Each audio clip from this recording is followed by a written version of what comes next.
On the Radio is brought to you by Zurich Insurance, the perfect place to catch up with all things Melbourne.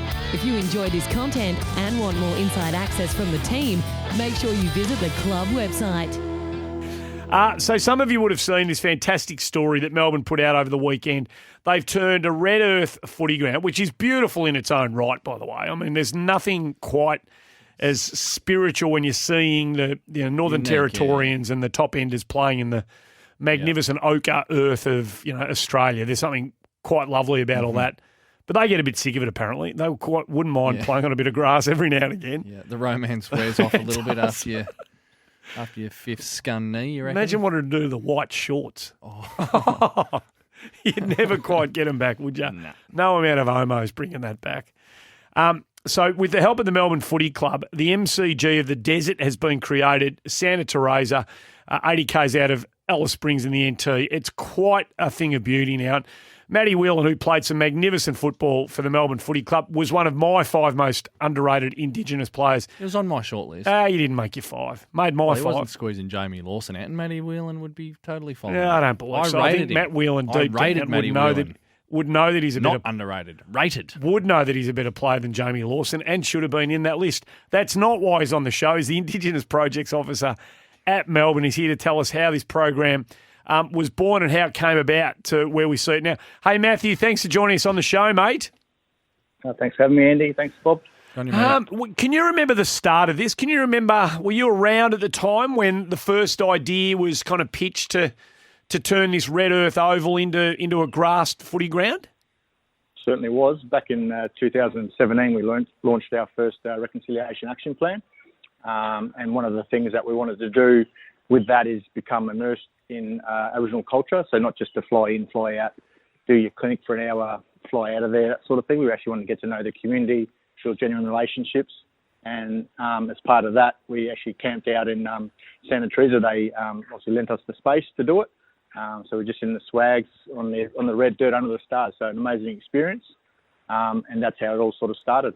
Oh, the next time you do that, can I come along? Oh, that sounds awesome. Matty, from go to woe when they, turned the first sod of soil to the game that was played, was it just on the weekend or very recently? How long about was the difference there in time? So I think it's the actual first sod and stuff, the digging started around about 2019. But before that, we were applying for grants along with Santa Teresa for facilities upgrade to the Northern Territory government. We were lucky enough to win that, and then we basically had to fundraise about $200,000 or $300,000 basically to future-proof and make it sustainable. We're able to do that by going to our members, supporters and sponsors. The MCC jumped on board. They've obviously donated the MCG goalposts. So they're actually the MCG goalposts from, I think, 2 years ago. So brilliant. That's awesome. Got them delivered there. So, it's an amazing thing. But, yeah, so the first sort of soil getting moving was basically in 2019. So, obviously, COVID struck last year when we were going to launch it, and then struck again this year. So we weren't able to get there again. But, the first game was played on last Thursday. So, Matty, do they bring the grass in and lay it down and then let it bed down? Or do they try and grow it from scratch? How did that come about? No, it was grown from scratch, so no sodding, just put it down. So it done in 3 stages. So we got 2/3 of the way through, and then the COVID struck, so it was 2/3 of the way finished. And then we were lucky enough, we had Michael Salvatore from the MCG, the guys who I think is the lead groundsman there. So he actually come out and saw it and gave his advice and tips on how best to do it. And obviously with the MCC jumping on board, they've been able to donate some of their old lawnmowers and stuff to help with the upkeep. So, hopefully it's a sustainable project in the future. So talk to me about that. I know this. You're not an expert in this field necessarily, but I imagine you've kind of been so interested and committed to this project, you might have an understanding of it. How difficult will it be to maintain the surface in the sort of nick that you want it maintained in? Well, like you said, we're not trying to have the actual MCG quality oval. As Michael said, we just want basically a great suburban footy oval. That's the sort of standard we're hoping for. So it's obviously going to be a lot easier to keep that sort of standard than having something like the MCG or even Traeger Park for that matter. So it's going to be difficult, but like I said, we've raised enough money to help pay for the upkeep and that sort of stuff of it. So, yeah, it's just a watch and see. Awesome. Are you expecting a pretty severe downturn in sort of scun knees and taking the skin off palms, Matty, up there? Yes. Oh, mate, you should see some of the size of the bindies out there. They're like size of apples. They're the biggest bindies you've ever seen in your life. So I think they're not having to run around on those anymore. So it's a lot better. I mean, the school oval's right at the ground there, and the teachers and that didn't really want the kids going out there because it was obviously just dusty. So the kids used to run around in socks because of all the bindies. So when they got bindies, it was just straight out of the sock, not in the foot. So they're very smart. They adapted, but obviously now they can run around barefoot or shoes or in socks or whatever they want to do. So obviously much better place to play now. Oh, it's a beautiful thing. Matty, more broadly speaking of your footy club, how have you enjoyed the year and, watching from the sidelines and being involved in the footy club? They're building a pretty special season. Yeah, it's been great. We've been through a lot of hard times, obviously, well noted, but just the transformation from this year just seems to be a bit more of a steely resolve. I think in previous years when we were sort of playing bad at the start of games, we'd continue on for the whole game like that, and then I think on the weekend was a perfect example. I think we were outplayed by Brisbane. They got the games on their terms, and we were able to turn around in the second half and get the game back on our terms. We've watched and marvelled Cozzy Pickett, particularly this year. Just being, he's such an incredible player to watch, so entertaining.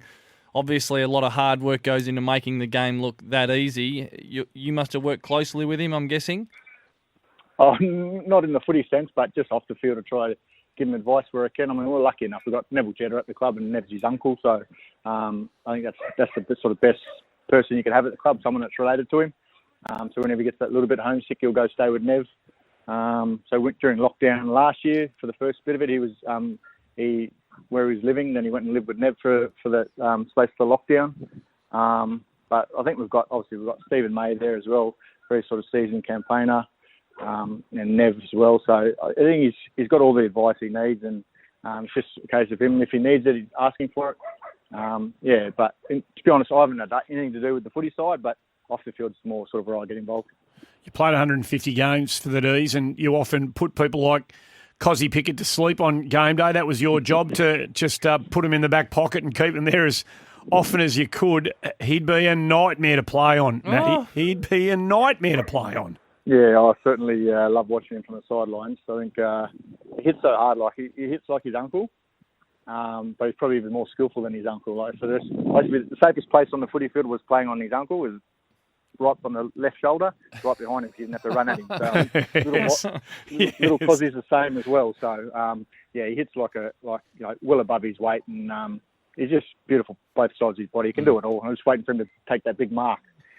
He's been sort of promising that for the last few years, so hopefully he'll grab one eventually. Matt Whelan, our guest, talking about the project at Santa Teresa and a few other things. Hey, last one before we let you go. We spoke to Joel Bowden last week about the report that had been put out by AFLNT about their hopes of securing a full-time AFL licence and sort of the nuts and bolts behind a pitch if it ever eventually came. You're a Darwin Buffaloes boy out of the Northern Territory. Are you confident that if it came to that and if the position arose that the Territory could sustain an AFL team?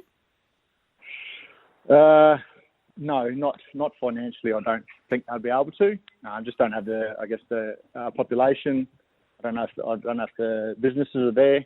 But talent-wise, I think they can. Obviously, with the draft, you get other people in as well. Yep. I'd love to see it, but just from where I am now, I just find it a bit difficult, just because they don't have the population there to sustain it. Good answer. Mate, we appreciate you joining us. Well done to everybody, and I know this has been a many hands on deck project that since inception 4 years ago, but it was a beautiful story that the Footy Club put out on the weekend about the work that you've done. Building the MCG, the desert, it's a thing of real beauty, mate. Thanks for coming on and having a chat to us about it. All right, thanks for having me, guys. Good on you, Matty. Matthew Whelan.